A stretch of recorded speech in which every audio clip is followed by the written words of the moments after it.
Hi there, it's Tom the English Picker here.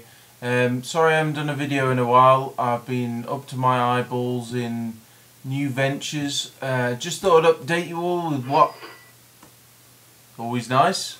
When you sell something, what have I sold? Live. I have sold... a Mega Drive game. Very nice.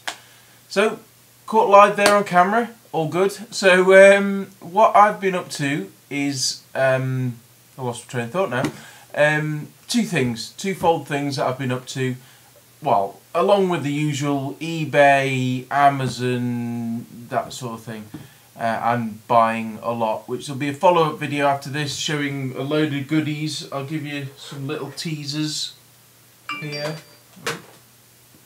Some pain, sorry about that. And got some jewellery and some things like that, and a silly hat that fit my head. Anyway, you get the idea, some bits and bobs. This is cool.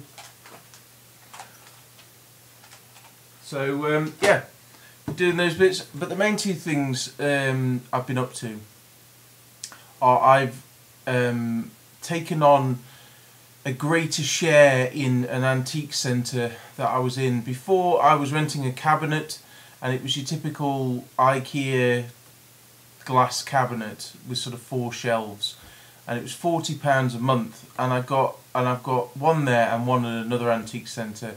The other antique centre I pay £35 a month, but they take 10% cut out of whatever I sell. But this place, it's £40 a month, no cut out of it, and they charge, I can't remember how much it is, but they charge, I think it's 5% on, if someone pays with a credit card, or it's something like that. I can't remember off the top of my head. And it's going well. I've been there a couple of months and sold a few bits, and there was an opportunity to take on what they call a booth, which is sort of an area in a new part of the antique centre. So I got rid of my cabinet and I've taken on this booth space, which is nearly 6 foot wide, 5.5 foot wide, 6 foot wide, by 11.5 foot long, and it's got like funny angles, but that's approximately. And I'm by a window, and I've got one wall. So yeah, pretty cool. I'll try and get some pictures for you, you know, for another time. And it's not too bad because it's probably about 40 minutes on the train. I have driven there.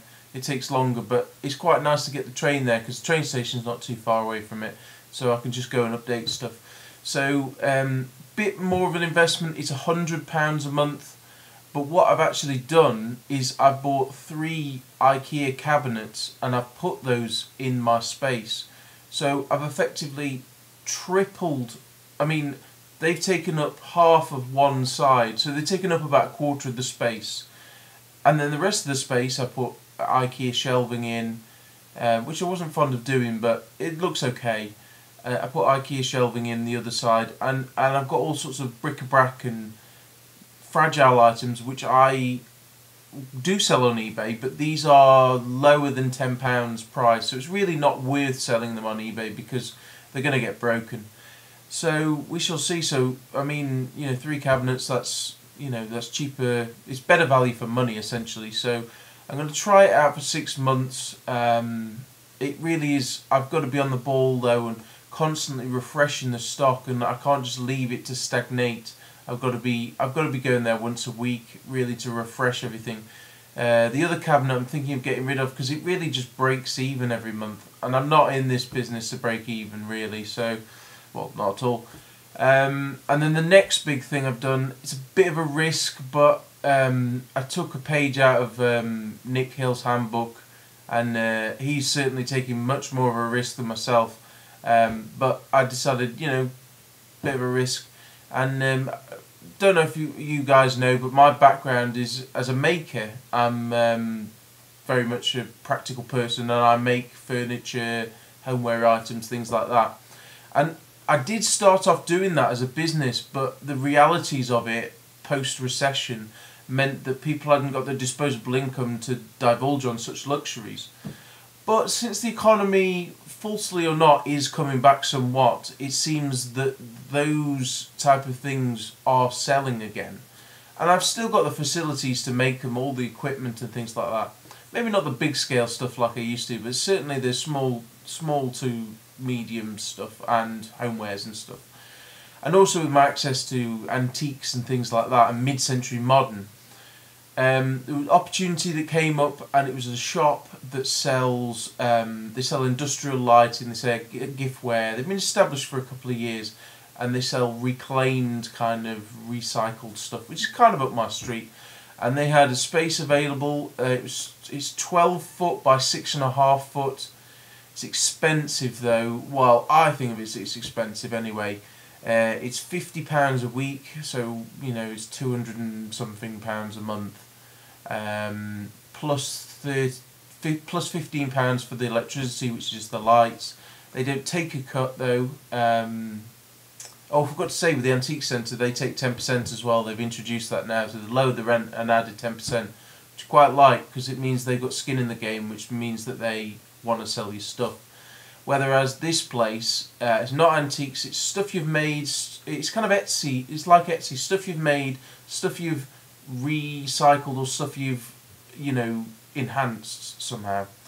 And they don't take a cut, which concerned me slightly, because they take your money and then they're not asked if they sell anything. They pay weekly, which potentially could be good. I haven't moved in yet. It doesn't start until early April, so I've got time to make some stuff and whatnot.